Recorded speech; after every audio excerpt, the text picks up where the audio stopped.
And in the year 2026, two men decided to sit down and make a movie about four kids who decided to sit down and make a movie about five people who decided to sit down and make a movie about a spooky ghost building. And you got shit in your teeth.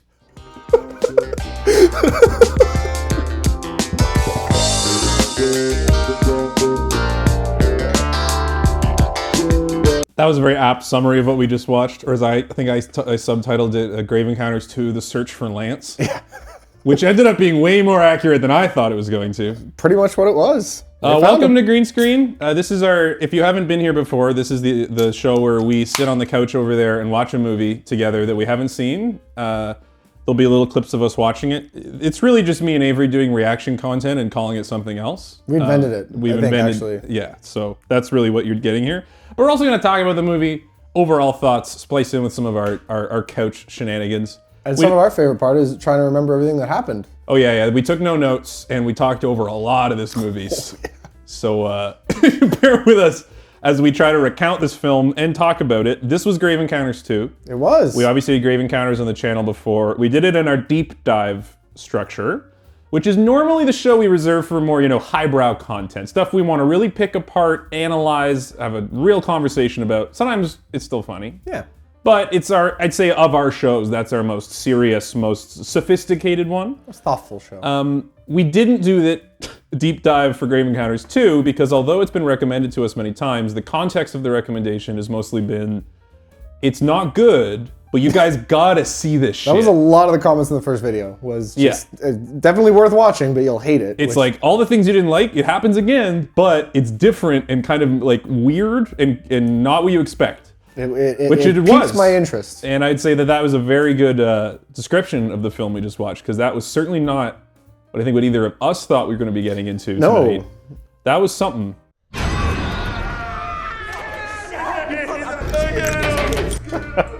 I hope he lasts a while now and looks like that the whole time. Well.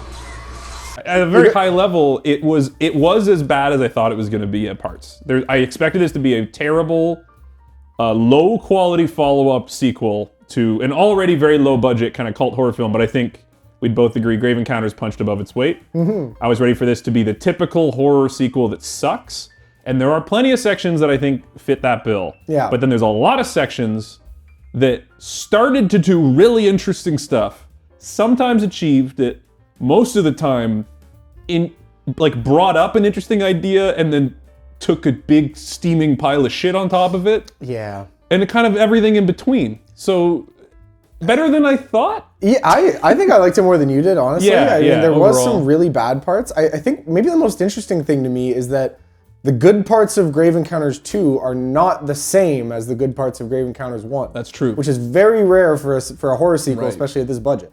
Like, it wasn't just like, yeah, they ran it back, and like it was the same.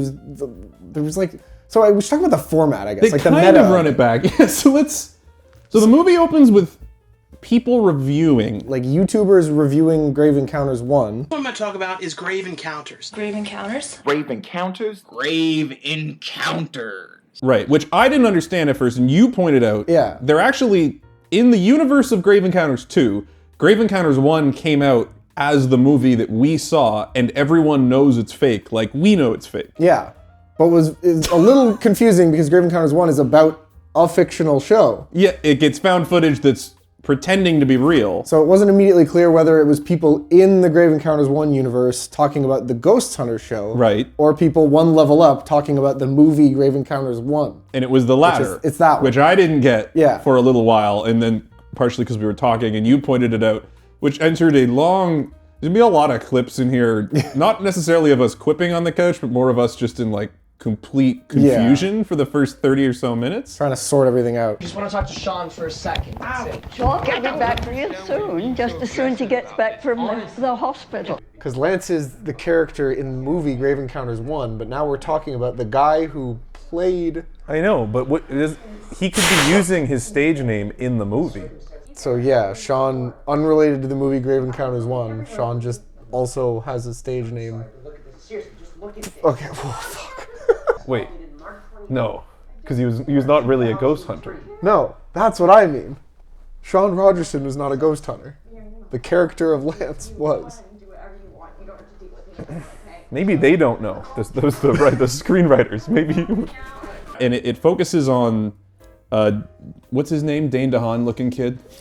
Shit, Alex? If we get it wrong now, it'll be wrong the whole episode. All right, I'll look it up, I'll look it up. A little check. Alex, I should have trusted myself. Alex. So he's an aspiring filmmaker in not Canada. Right. That's another thing, is that, like, they had to acknowledge that. That was really, I think that's what made this confusing. Because the original one is, the Grave Encounters 1 is set in nondescript America, but filmed Washington in State, I yeah, think. sure, but Yeah. filmed in Vancouver. So because this is about the movie Grave Encounters 1, they had to know it was filmed in Canada, not where it was set. And the name of the asylum is now bleeped out because Yeah. in Grave Encounters 1, it's a fake name. The Collingwood Asylum. But now they're going to the shooting location in Vancouver, which actually has a different name than in the But movie. they can't say it. You can't say it. Can't say it. Vancouver, Canada, to the exact location of a mental institution called. But wait, the hospital in the first one wasn't in Canada. It was shot in Canada. No, but this is a layer up in meta. They're talking about not the Grave Encounters show, they're talking about the actual Grave Encounters film. It's one level up. Yeah. Oh. So this guy, Alex, he's an aspiring filmmaker. He was a fan of Grave Encounters 1. I think he thinks something's up with it from the beginning. Yeah, he's like doing a review of it. He like starts to talk about, I think, how it may not be fake or how there's like weird reports around it. And like Something that's like something that. like that. Listen to me, Grave Encounters is real. Now, my friends don't believe me, you probably don't either, but I'm not crazy. I've done my research. But then he gets an email from a mysterious person, Death Awaits, Yeah. at gmail.com. Wasn't there a number? Wasn't it Death I Awaits think it was 9? Death Awaits 6. He gets emailed by Death Awaits at gmail.com.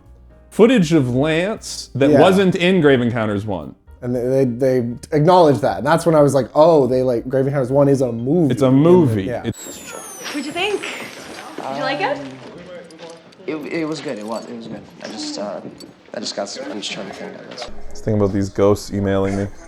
So then he becomes kind of fascinated with tracking down Death Awaits, the email, and like, what's this about? And he basically gets like wrapped up in a conspiracy that Grave Encounters 1 was real, not a movie. Yeah. Which took us, it sounds simple now, it took us a long time to parse this over on the couch. We were not very convoluted. It sounds more complicated than it is, Yeah. because that's kind of what you think this is going in.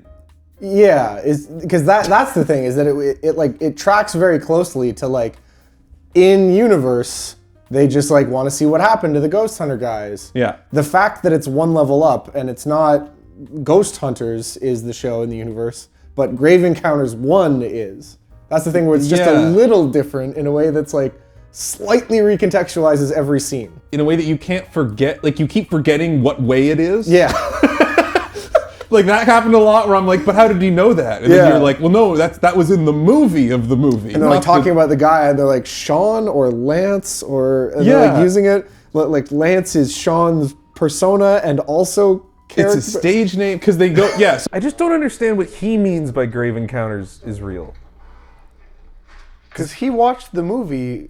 But is he saying they were actually ghost hunters? Or is he saying... That must be it. This looks to be some kind of call sheet for a music video or something tomorrow in LA. Yeah, they think the first movie is not fictional. But the world does. The world of this Yeah. movie thinks it's fictional, but this guy thinks Yes. it's what we actually know it is. Wait. Isn't. Isn't.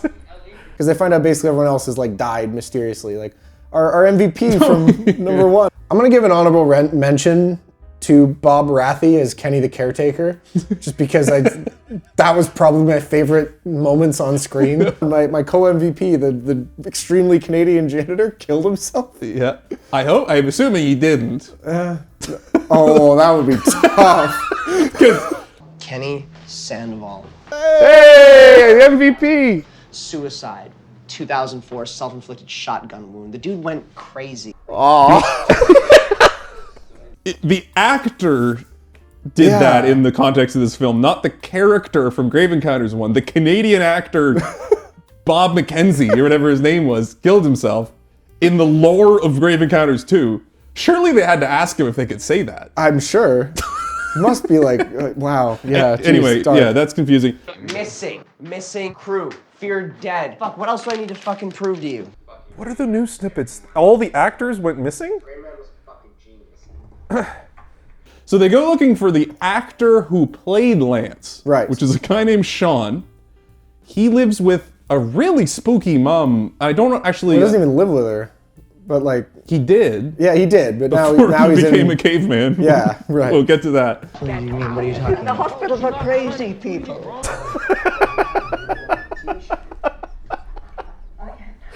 The hospital for crazy people. They visit his mom and they like want to interview her, and she's weirdly affected. A lot of this is just weirdly good. All this early stuff, yeah, we haven't talked about the quality. It's like, it felt genuinely like found footage. Yeah. We didn't talk about it in detail. There's a whole party segment. There's a lot of just like young people talking to each other, and it didn't ring false. It all No. seemed like, just real It was not overacted. crappy which- cell phone footage. Some of the fun stuff in Grave Encounters 1 was like the play between the real people and the overacting. And like, this was different but also effective. It was more authentic. It was different. It was totally different characters. It wasn't just the same characters rehashed, right? Which was Different age group, different Yeah. context for everything. Yeah, it was very believable, and I'd say all up through meeting the mum, both of us were quite hooked. Yeah. Because we're trying to unravel the meta levels of this. That was a fun game in its own, but it was also, convincing filmmaking. It was good found footage. The guest actors they had on, like the mum, were very effective in Yeah. these small roles. They were very memorable and creepy. I teabagged you. What the fuck? Not one fucking person tried to fucking help me? They were dude, it was so, you're like the center of attention. You guys would not be friends. if this could possibly happen and you're not happy about it, it's already would have happened. Yeah, they roadie up. They have to convince all their douchebag friends to get in the car and go up to there's 5 of them. You've met, some of them haven't talked yet, but it's fine. There's a couple of them like almost don't talk at all the whole Yeah. movie, which was kind of funny, especially that Guess one girl. if they survive. You're my producer, I need you there. We could get into Sundance with this shit, right? This is the shit that can put us on the map. I need you to teabag me and smoke weed. So they drive up to Vancouver. They give you 1 second of the shot of stock footage of the Vancouver skyline, and they go out into the woods. Ladies and gentlemen, welcome to Vancouver. Part has been so long. Out. Oh. Didn't want to shoot much in Vancouver. That's where you get that many seconds where you got to pay the city. That whole first act, basically up to them getting to the asylum, really interesting stuff. Just, well executed, well meta. written. There was cool camera shots. We didn't even talk about when they go to the LA, right? And they go confront the interview guy from the producer. The producer of Grave Encounters 1, who was like the framing device. The guy who was like talking to the camera, who, as per the logic of this movie, had to be in on pretending this wasn't real. Yeah. So he they- basically passed off the real footage Yeah. as fake footage to make money. Which he explains in detail on a hidden camera, which is fine. It was a good scene. It was cool camera work to cut to hidden buttonhole camera for a while. Now you know the truth. I'm not gonna get away with this. We already have. I want to tell everybody. You go ahead. Who's gonna listen to you? You're a nobody. Why would he tell him any of this? Yeah. Full villain monologue. Yeah, though. absolutely. Absolute villain monologue. It was Pretty fun good. to see him as because he was just normal guy in the first. He was sleazy, paranoid cocaine guy in this. Well, you're also you trust him in the first one. Yeah. Because framing device guy / Jeb Krieger guy, that archetype, you have to trust them. Yeah. Because it's your gentle ease into the horror. But now he's just a coked up Hollywood producer. And it was fun. He did a good job. Well. It was another one of those bit characters that just kind of punched up. Absolutely. I think I'm a big scumbag, right?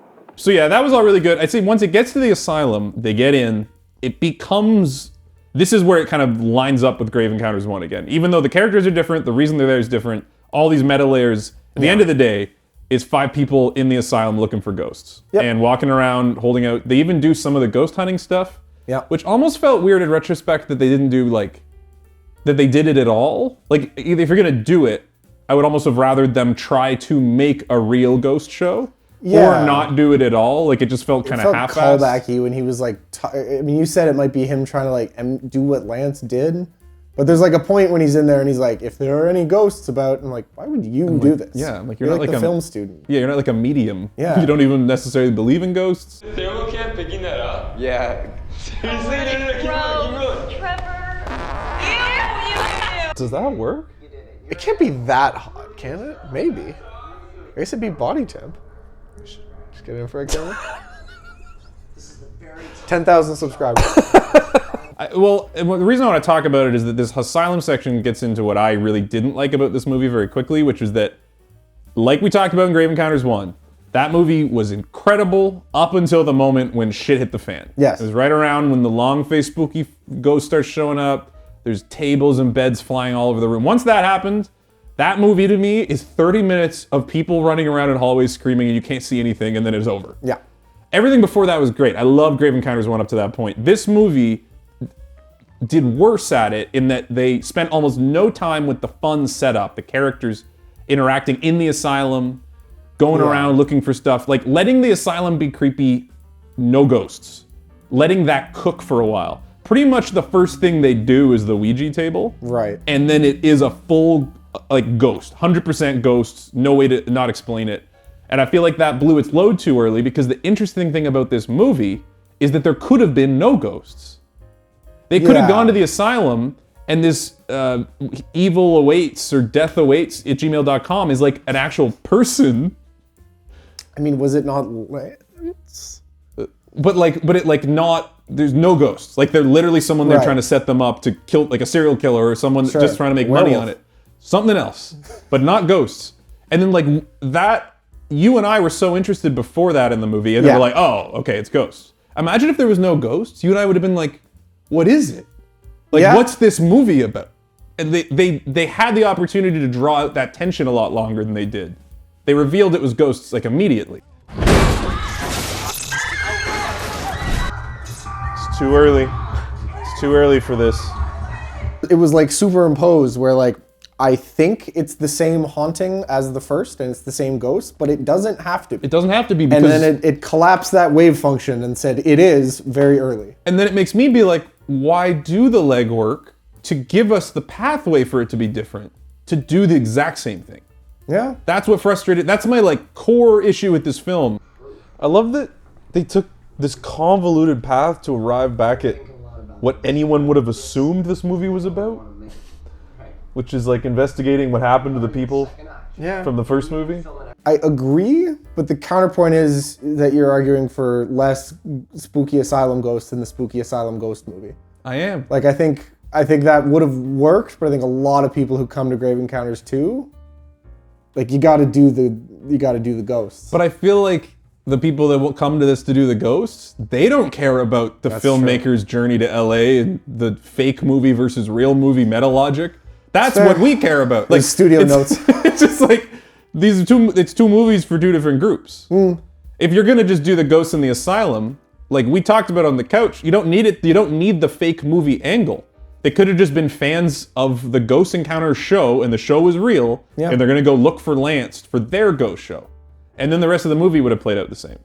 They introduced the cool filmmaker angle, this idea of it being about art and making this film, and they have to complete the film and all this stuff. But they did it to make the same movie almost, and that's what kind of annoyed me about it. Yeah, I think that's totally valid. I think one thing that settles it a little bit for me is that I feel like the actual shit has hit the fan parts of this still weren't great, but were better than the first one. I think I agree with that as well, though. And that was almost kind of nice. Like, even though, like, yes, if they could have done something off the wall. It could have just been aliens or a werewolf now or like a serial killer or whatever else. But that would have been kind of, then it becomes about that twist. This was like running over similar ground better, which, yeah, I was okay with at least. I think that's a really fair point. The individual scares, they work fine.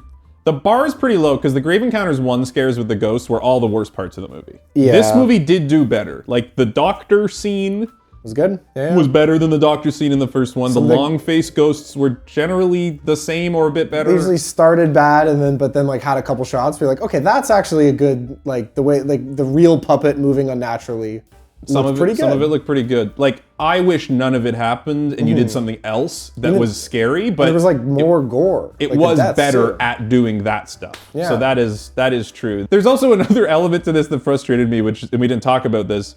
When they meet the producer explains that Grave Encounters 1 was real footage, but they inserted ghosts using CGI, cheap CGI he calls it. So you admit it. The footage is real.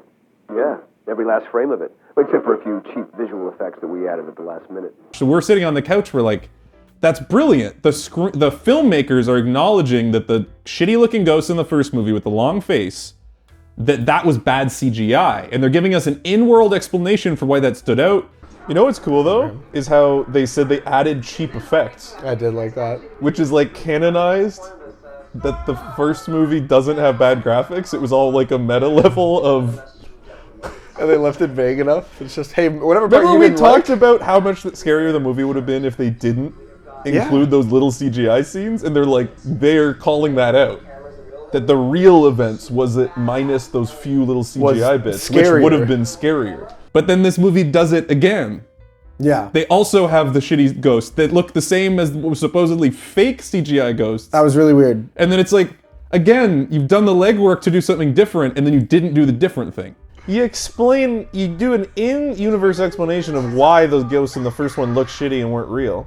And then you just do more of them. So the ghosts just happen to look exactly the same as the CGI they layered on top of the real ghosts in the first. They threw it out. They didn't have the confidence to stick with that. That's a shame.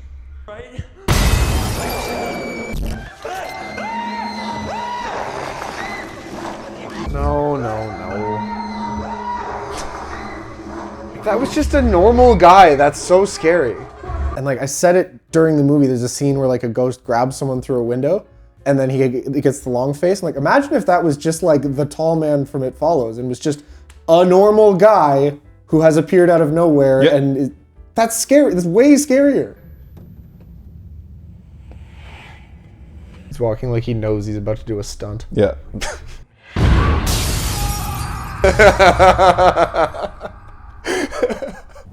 Oh my god, Jerry! She just goes. I think we need to get to the meat of this movie. That's what the people are here for. Right. And it's the reveal that Lance is still stuck in the asylum. Turn that light off! Turn that light off! You guys help us! Holy shit! No, it's a werewolf. It's Lance! Damn it. So this is where the movie's totally diverged again, but now we branch off a little bit because we get, as we both described it, Robin Williams in Jumanji. Help me! Please, please! Help me! Come on! So funny that you can survive in here like Jumanji. But it's just ghosts. One of the ghost jump scares we think is going to be a ghost is just caveman Lance in a terrible wig, still absolutely cut, hasn't lost 1 pound for this role. Nope. Wearing his skinny jeans, low riding, showing off his abs. And oh boy, this... You're Lance Preston. Sean Rogerson, the actor, right? It's like fucking Cricket. His eyes changed color. That's so crazy. It's just like, aren't ghosts in the vents? Like, is that what this trying to... We saw one. No, yeah. I think a lot of this movie was surprisingly good. This guy sucked. It made the movie better in a so bad it's good way for me. Because like I said, the movie at this point, I'm like, you're kind of just doing Grave Encounters 1 again, but all this stuff. I'm glad they did something. I'm like, what are we doing? He's living in the vents. Yeah. Like a post-apocalyptic survivor film. He's doing Brad Pitt from 12 Monkeys, where he's just like got like the one weird eye and he's like, yeah, gotta find the coat. And it's just so... He's doing a lot. This wig is the worst. This is like the worst wig I've ever seen. Like, they couldn't even match it to his mustache? Like, they couldn't get a brown one? And he's only been there 9 years. Now, 9 years alone in a haunted asylum, Yeah. It's nothing to scoff at. How they chose to show that, in that talks like a caveman and walks like a caveman, and he's wearing a black wig that doesn't match his like beard. a Gene Simmons wig from the dollar store. And he's it's like, awful. He's doing the high school version of Be a Crazy Guy. Yeah. Why would you do that? He was so good in the first movie as like a guy. Not good at this. This is not Brad Dourif in Exorcism 3. Yeah. This is your 16-year-old friend. You're like, you're a crazy guy in an asylum. Go! And it's like they did the first take. It's like, what is this performance? Why like, even him? You said just, recast him. Yeah, like it's so incongruent. Like it bothered me so much how yoked he was because it's just ruined it. Like you just cast some really skinny, emaciated, like weird-looking dude. Cast a 90-year-old man who's actually scary to look at, and time works differently in the asylum. Yeah. They do that in Jumanji. Well, what pissed me off is you had an even way better idea. Yes. Like this either needed to full become an action movie where it's Jumanji, but Lance is helping them and knows all the tricks of all the ghosts. Like he's like, don't walk yet, those pipes are about to make a bunch of steam. Like he's like learned the things. That would have been funny. That would have been fun. And there's some interesting character ideas in here that we said they should do, and they did. We're like, they should do more Robin Williams from Jumanji, where he actually knows how to survive the asylum and shows them around. And then he does. Yeah. He like opens a door 3 times, and the 3rd time it's not a closet, it's a pathway. That's great. It's great. That's a fun idea. See, told you. Okay, they're doing it a bit. They're doing it a bit. All right. It's a bad performance, but now they're at least starting to use the character interestingly. Then there's this point in the movie when the ghosts start holding the cameras and those are floating around. We'll come back to that because that's quite the choice. Oh boy. But the cameras are floating around, so he's talking to himself, but we're seeing it through a found footage camera. And he starts doing Lance from Ghost Encounters 1. He starts being ghost show host guy, Zach Bagans man. He starts doing the cadence of like, this week on Ghost Hunt, we're gonna look, but he's doing it about going crazy. I'm Lance Preston, and welcome to another episode of Grave Encounters. The rest of the cast is no longer with us. He's locking in. But he's talking about killing the other people that are alive in the asylum and his blood sacrifice he needs to make. Which is such a cool idea. It's great, and he's great at that character. Yes. He's a perfect Zach Bagans guy. And then we're like, wait, why wouldn't this be the performance? This is making me realize that if he was like stuck in his persona, like if Lance was stuck in an eternal Ghost Hunter episode and was somehow also like the villain or their guide, but like he snapped, but rather than be a caveman, he was an embodiment of the Ghost Hunt of the Zach Bagans guy. It's a really good idea. They almost did it there. The execution is just bad. He should have been in his own head. He's gone nuts and he's living a life that's always a ghost show. He's constantly hosting a ghost show. They come up on him and they're just like, oh my God, Lance, you're still alive. And he's like, I'm here with my new guests. But he's all like disheveled and gross. And he interviews them as if he's doing the show. Yeah. And then he starts becoming dangerous to them and like they start questioning whether or not he's actually safe to be around. But he's still being ghost show host. That would be great. And the problem, I'm not pretending we're geniuses who came up with this. The movie did it, but the movie did it for 10 seconds, and then he becomes a caveman again. Oh, that's just die already. The part of him knowing the way through the building is one time for 10 seconds. Yeah. The part of him being the good part of his character from the first one is 10 seconds. And it's 40 minutes of eating rats and mumbling to himself. He does eat rat. Which, not gonna lie, I cheered at the first rat eat. We have a clip. But they not only show him eating rats, they show the rats he ate in the first movie. 9 years. 9-year-old rat. Yeah. Yeah. Maybe they're new It had like rats. cobwebs on it. They're doing their best. It's fine. It's He's in the Lance zone. Eat the rat. Eat Lance's the rat. rat eating area. Oh, he's big on the rats now. There was one in the vent. He's eating them. Oh, there we go. Yeah! Woo! The Lance section, as much as it's ridiculous and so bad it's good, I think, most of it. The performance is really bad. That was bad. It at least was interesting. Yeah. And we were, again, like the beginning of the movie, like, where are we going with this? We hit a point at like an hour where they had been chased by ghosts. They were locked in a bathroom. And it's where you were at like an hour 30 of the first one. Yeah. And we're like, is this just going to end? Like what? And they answered it. It was they found another thing to do. It's Caveman Lance. It is Caveman Lance. But it's something. It's a thing. Stop playing this character. There it comes. Why put it on? Well, I said during the film that this might be the first time ever in consecutive movies we have the MVP of the Lance actor and then the LVP. It's like, this is one where I think you're kind of stretching by giving it to anyone except Sean Rogerson as Lance. I mean, far and away the worst performance in this movie by so much. It's a rare case. We'll come up with a special category for whatever caveman Lance Sean is. Clifford Award for you know how to play one role. Kill you. Please die and be out of the movie. They confront Lance. Lance tells them his whole prophecy that he's gonna he's gonna finish the film. That becomes the thing. It's like Lance is trying to finish the film. There's a little Gollum talking to the ghost camera. And if he does that, then the Red Door will let him leave the asylum.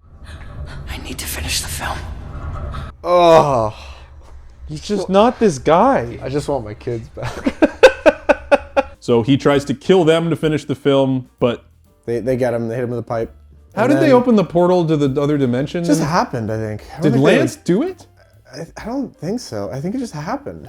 All the cameras start flying around. The vortex on the wall opens. Lance gets sucked out. That's it. I don't think they made the vortex. I don't even know how they defeated him. But he's defeated. Well, they hit him with a pipe, but that doesn't she hits him with a pipe. Yeah. But then that doesn't quite get him. I think they talk for a little while. Well, he does get sucked into the vortex. He gets sucked into just a Doctor Who like a CGI vortex. portal on the wall opens up and it sucks them through. Yeah.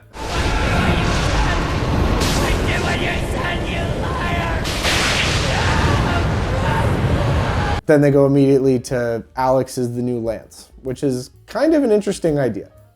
Because he kind of immediately, as soon as Lance is gone, does the turn. It had been coming. He was getting weirder and weirder. Definitely. But he, with 30 seconds after that, kills the girl. You always told me you wanted your death scene to be epic, right? This is it. I mean, don't make this harder than it has to be. Is he possessed or just the worst guy in this scenario? I don't think he's possessed. I think he's just insane. He's just this much of a douchebag filmmaker. There were some really cool shots in the back half. They did some really kind of creative. There were some bad ones like that CGI gate falling down and the. What the fuck? Oh. But some of the shots, the one where they look through a wall and gravity changes, That was neat. and the shot of him actually hitting the girl with the camera while the glass is breaking, I thought was really a cool shot. Them hiding in the closet, Yeah. seeing the doctor, and then the doctor shooting on old-timey cameras actually looked pretty nice. The scene where they hold up a map and when they pull it down, they're in a different room with the red door, and you can't see through the red door because it's pitch black. Lots of great little things that I think show you there's real talent in this movie, but there just kind of was it didn't all stick together, but there is genuinely good stuff here. It was once you're off the roller coaster of the really fun setup, there wasn't nothing down in on the way down, right? No. There was very much stuff to enjoy, more so than the first one in a lot of ways. Yeah, when this went off the rails, it was more entertaining than the first one. That's a good way to summarize this movie. Yeah. But I liked the first one while it was on the rails more. Yeah. That would be my summary of these films, I think. I don't know, I have to think about this. first This movie one- was so much different than I thought it was going to be that my reaction to it is hard to figure out. That's kind of what I mean when I say these were so good at different things, because the first one was really fun in the way it played with the kind of campiness, right? It had that really stark contrast between the characters being fun, campy ghosts, which even in the context of it's fake and it's in the movie and it's not much, it's still just fun as an ingredient. Yes. Getting to watch it is great. Is there someone here with us? Please make a noise. Tap on something. And in this, it's very different, where instead of any of that, or there's little bits of it, but instead of any of that, it's meta stuff. It's this intricate world and a mystery almost that's a lot more kind of, I don't want to say heady because that sounds weird for this movie, but a little bit. Yeah. Was untangling the web was almost a replacement. It made the setup feel so different. Yeah, and as much as I have lots of things to shit on this movie for, and this is how I would hope anyone approaches a sequel, is thoughtfully, what are we going to do that's different? What are we going to do that's interesting? Didn't all work. No. But the intent behind this movie was right. This was the right way to approach it, and it's the same writers as the first film. the Vicious Brothers. They wrote and directed the first movie, and they only wrote this one. But I do think the writing on this is the most important part. Like, it was the best part. Yeah, sure. Because all these ideas feel like a writer who's passionate about their own content, trying to find ways to get more out of it and not just cashing in. Like, it didn't feel like a cash grab. In many ways, it felt way more expensive and annoying to make than if they wanted a quick buck, this wouldn't have been the way to do it. Because I certainly thought Grave Encounters 2 was just going to be like Lance Jr. comes to the same asylum to film episode 7 of the show. Yeah. And it structurally was that, but they just found a really interesting angle on it. It looks like he's already been here. Do you think he went through? Looks like there's a pile of rats in the corner. Bunch of taken off shirts just strewn about. Pile of shirts and a bunch of rats. Something I want to talk about in the finale of this movie is, I think you very aptly coined this on the couch. When Lance is fighting Alex and there's all the flying cameras, you think you said it's like Highlander, but for shitty horror movie directors? Yeah, there can only be one. Said I need to finish the film. Now give me the footage! It is funny to me this becoming a petty ego argument between two aspiring shitty filmmakers. It's like Highlander, except it's the douchebag filmmaker ghost. And because that's what this movie becomes. It is a bit of an ego project for filmmakers, this idea that like making a film is important. Yeah. Because what Lance and Alex become obsessed with is finishing the film, and you need to finish the film to escape the asylum. So it's almost like it's putting importance on the filmmaking in the text. Like the movie's telling us that the movie's important. And it's like, well, because there's definitely a point of like, okay, what does this ghost want? And it's like, the ghost wants this to be the best movie. Yeah. I need to finish the film. I'm not giving you anything. This is my film. And then it's just funny because they're both just like sleazy. It's like the caricature of an annoying, ego-driven, like disillusioned movie director. Yeah. They're both that guy at different ages, to different flavors of that guy that no one likes. And then fighting to be the best version of that guy. To like be the one who gets the privilege of being the hotel's in-house cinematographer. Yeah. And like, I don't know if this is what they were going for, but there's all these ghost cameras that start getting pointed at everything, and there's part of me like, it's like Avatar, where there's like 100 generations of the shitty filmmaker that all like haunting it together. I didn't think of that, but when you said it, I'm like, that's brilliant. I think it is supposed to be like, these are the cameras online, these are reviewers. And just the fact that it's shot fully cinematically because all the cameras are floating, so they have every possible angle available. It's ghosts of all the other douchebag filmmakers. But it's just like, it's all pathetic and lame because we're wrestling in this mud pit that only contains low-budget found footage horror. Like, no one cares. Like, the whole world doesn't know that you and I talk about these movies, that these movies exist. Like, we are in a niche, and we're watching two guys duke it out to be the kings of nothing. It's like if in Jumanji the kids went nuts and killed everyone in the Jumanji world and got out. And then if Robin Williams was the worst fucking actor on the planet. From the comments we got, I was definitely thinking it was going to be very just formulaic and maybe do like some more gore and gross out, which it did. Yeah. I appreciated this had like a good amount of gore that was actually shocking when the characters got murdered, and I was like, oh, that's like actually upsetting, and I liked that. But like, that's all I was expecting in terms of an upgrade. And I think that there was a lot of creativity packed into this, and I would say I probably enjoyed watching it more than one. I think it's a worse film because it's way less cohesive and it has the boat anchor of Lance's performance. Yeah. But I really enjoyed watching it. I mean, I think if this is a better film than the first, it's kind of in a, not so bad it's good, but in like a curiosity way. Yeah. Like, it's interesting. It's a worse film. It's like objectively a worse film. I feel like, I almost feel bad that we didn't give it the deep dive as the follow-up, because there is a lot to talk about, but at the end of the day, I don't want to make it seem like this is not a good film that I'm not telling people they need to go watch. There's a lot of interesting parts. There's interesting It's not a well-made, complete film. If you are the type of person that liked talking about us, talk about two versions of the houses October built and the ways they're different, this is the movie for you. It's that kind of stuff. Yeah. If you like normal movies, don't watch this. Like, it's just watch this episode of us talking about it. You know enough. You like normal movies, you're on the wrong channel, my guy.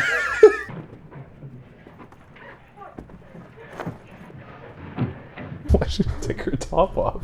Yeah, because they knew you were bored at this point in the movie. Thanks for watching. That's been the green screen. This is our second one. I hope people like this format because we like doing it. It's really fun. We get to just watch movies together. Yeah, we did Van Helsing a while back. If you haven't seen that, you can check it out because I think it's one of our best episodes and no one watched it. So if you haven't seen it, check it out.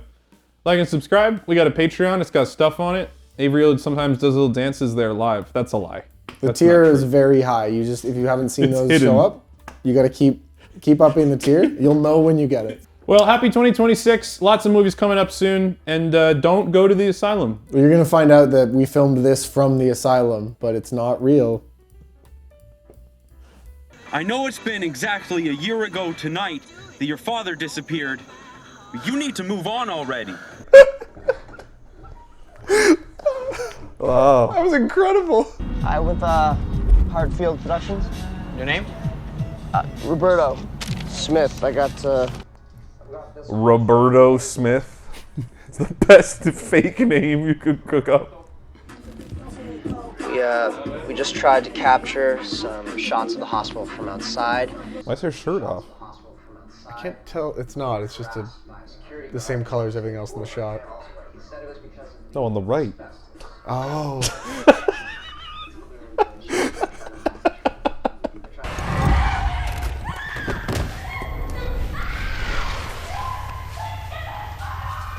It just all feels like the parts of a COD campaign where you can't control your guy.